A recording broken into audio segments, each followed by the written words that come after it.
तो हमारा जो ट्रेडिशनल ड्रेस है दोखना तो इसको कैसे लगाते हैं? दखना गाननो रोङा रोङा होननाया गानबाय नै आंबो एसे हेल्प खालामदेरबाय माब्रै मोनदों बेयो बियो लफाय सोर बायनाय बेखौहाय बानाय नुबाय बुंनांबाय दा जेबो होआ बियो आंनो दे गावनि खुगाजों गावनो बुंनांबाय थ' लफाय ब्रेन्ड बियो आब' लफायनि जोंहा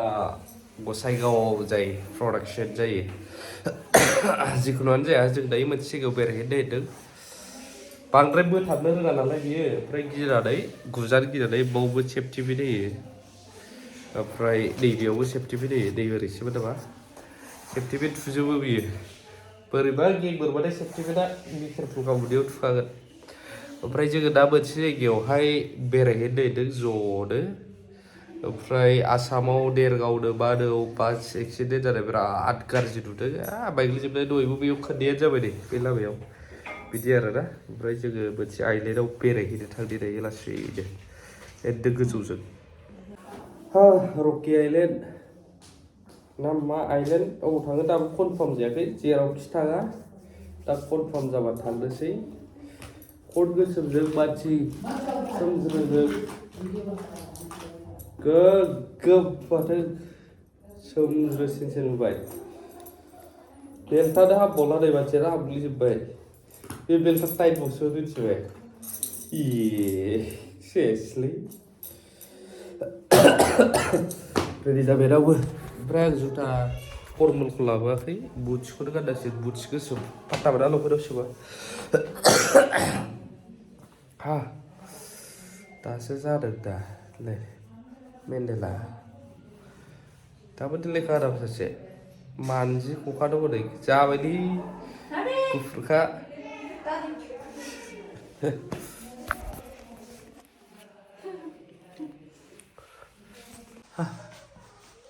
थिगानो दा रिल्स बानायो दे सासे बेखौ मारै बावनांगोन नामा मारायालै माबा दाय गानबासो मारै बेखौ दा अबाव थांगोन आं देखायदो नोंथांमोननो देलायबाय थाथ'दों बियो ओरैहाय लामाया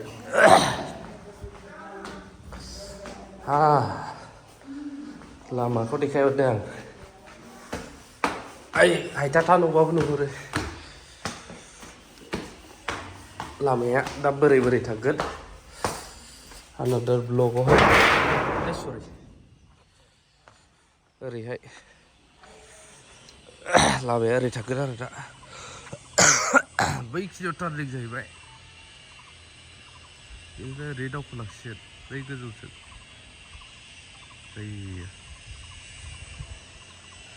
ओमफ्राय गोजौआवहाय समान गोजासो बावल' बिराद गोजौ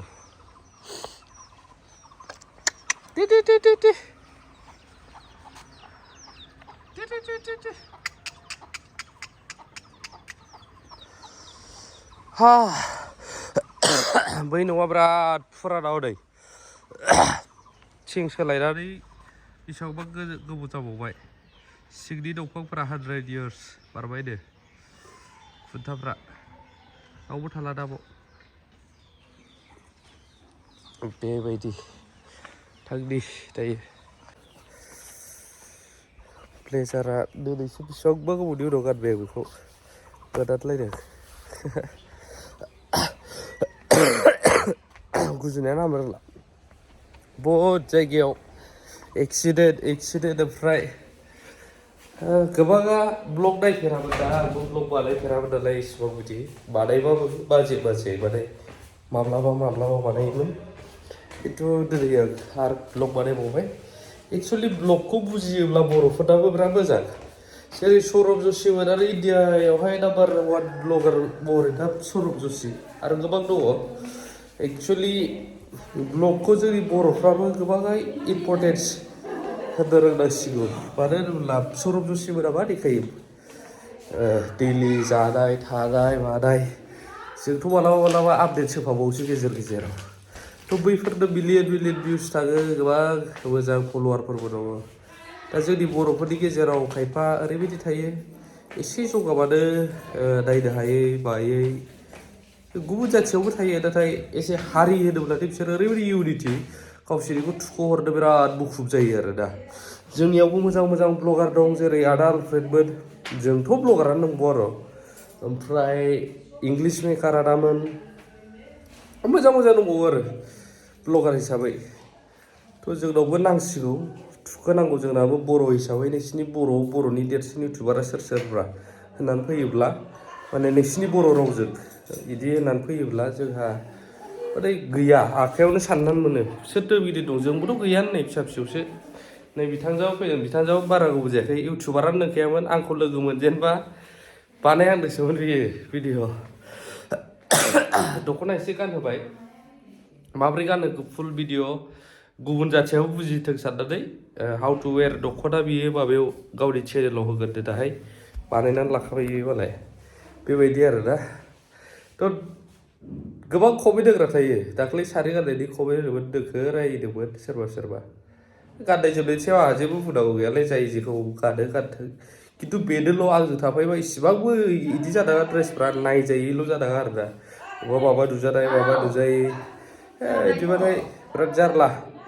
थ' बेखिनियानो ब्लगा दा थांनि मोनसे जायगायाव लाभ इउ यहाँ पे मिला दिया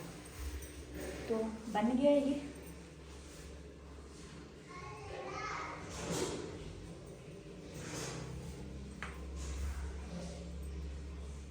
हेल्पर चाहिए हाँ थोड़ा सा यहाँ पे मिलाने की ये प्रॉब्लम होता है तो यहाँ पे आराम से किसी और को पकड़ने के लिए बोल देने से हो जाए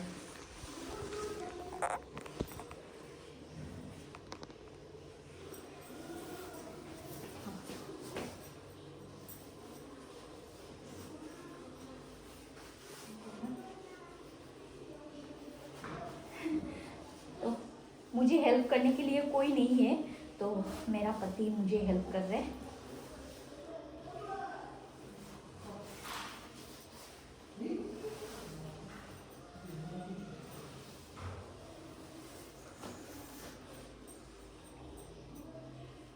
इसको ऐसे पकड़ के ऐसे फोल्ड करके बस यहाँ पे ऐसे मोड़ के बस यहाँ पे सिक्योर करना है ये ताकि खोल ना जाए मैं यहाँ पे और भी एक सेफ्टी पिन लगाऊंगी रुको बंद करो वो बंद करो ना वीडियो बंद करो ना lagi गिदिंफिनदोलाय ना तो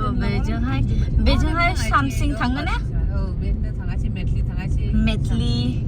सामसिं थाङासै बेजोंहाय थ' थांलालाय गोजान थ' जों बांसिन गोजान थांले बनिफ्रायनो जोङो थानाय जे ओमफ्राय चालसाखौहाय चालसानि भिउआखौ जोङो 5 किलोमिटार चालसानि भिउखौ नायहरनाय जेबो पाहाड़ गोजौनिफ्राय